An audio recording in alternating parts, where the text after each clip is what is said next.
Hey guys, doing a quick update video. Well, quick is a misnomer. I tried doing this in 1 minute, but you can't unpack all of this in 1 minute. Long and short, I don't work for Middletown Firearms anymore. There's no animosity. They didn't do anything really wrong. I just had to leave, and we'll get into that. But again, no animosity. I shook his hand. I walked away. If you need guns, still highly recommend them.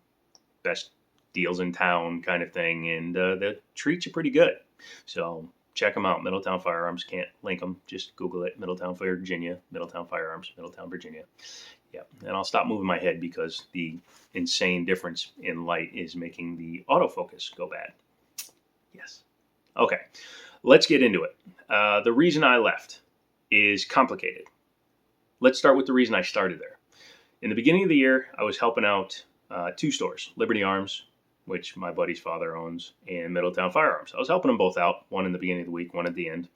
And I didn't want to keep working two places. The other place was too far. It's the only reason. It's 150 miles each way. And for what I was getting paid, it just wasn't feasible to do that trip. So I left that one, started working at Middletown more because he asked me to, and I've known him for actually since 2017, so going on 6 years. And I did. No problem. At first, I was working like a couple of days a week. And then he started noticing that I could do more things. So then it became 3 days a week, then 4 days a week, then 5 days a week. And since he was paying, whatever, no problem. I'll do it. I did it because he was obviously dealing with people that couldn't do the job right. So I came on and that started streamlining things.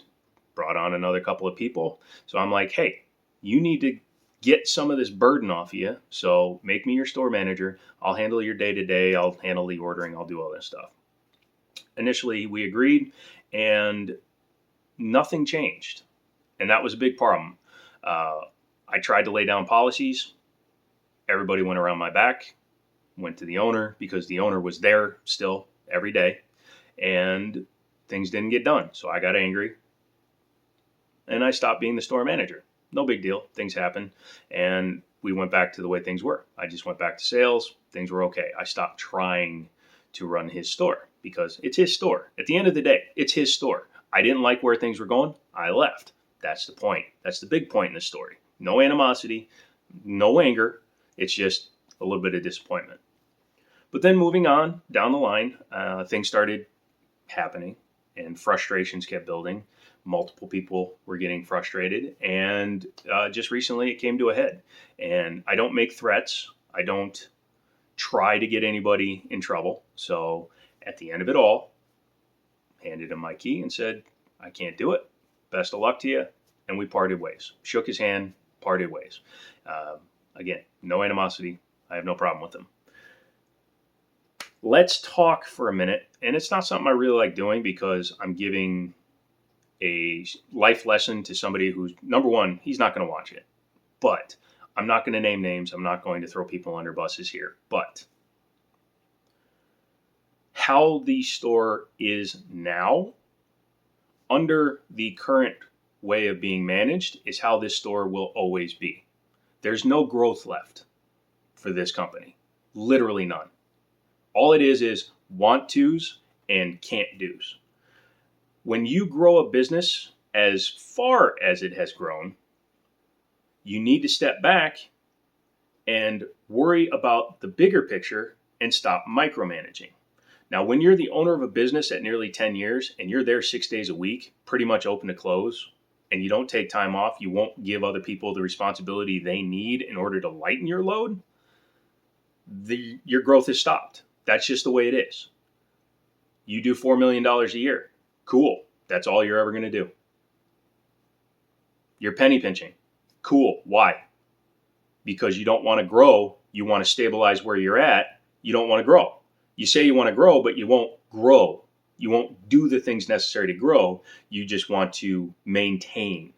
Homeostasis is the technical term for that. Now, I understand where he's coming from. And again, I'm not giving full backstories, but he's been burned in the past. And when you get burned in the past, it really makes you not want to trust moving forward. But not trusting, it's bizarre, but not trusting somebody moving forward is what's stopping him. Straight up. And I'm telling this to him as his friend. I'm not his employee anymore. Have no interest in ever being his employee again. But I'm letting you know, if you're actually watching this, your problem is that you are stagnant. You're not going to grow anymore. You can't run your business the way you're currently running it and grow it. If you're happy where you are, if you're happy making what you're making, if you're happy being as unhappy as you are, there's nothing I can do about that. But in my life, I'm 43 years old. I started working when I was 14. I've worked every aspect of every version of retail. I worked at a grocery store when I started. I've worked at gas stations. I've run movie theaters. I spent 17 plus years running and working for car dealerships. I've been a finance manager. I've done everything required in the car business. I've run my own businesses. I still do to this day. It's just now I'm going to be doing that a little bit more to help maintain my extravagant lifestyle, living in a basement. But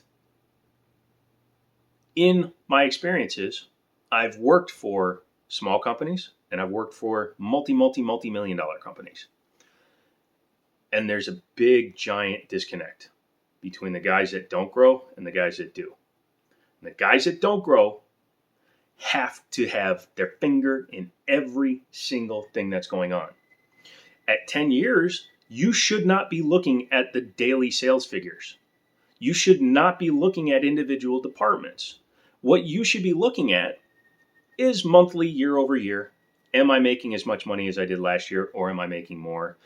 Is there a department that last year did 14% better than it did this year, and why? Things like that. On a monthly basis, that's fine. But when you sit with the printout every day going, oh, well, on March 23rd, we did this much. March 23rd of last year, we did this much. That is insane micromanaging. That is where a big problem comes from. If you're making money growth over year, over year, over year, you need to step back. Maintain control, but step back. And unfortunately, that's not happening there. And again, great store where they're at right now. It's a great place for them to be at. But I don't invest my hard-earned time, my knowledge, my abilities in an environment where it's not going to grow. And with current economic situations the way they are, and with the future bubble that's going to happen both financially in homes and cars, people pay $20,000 over sticker for cars, $100,000 over asking for homes. The market is going to be saturated with people that just need jobs.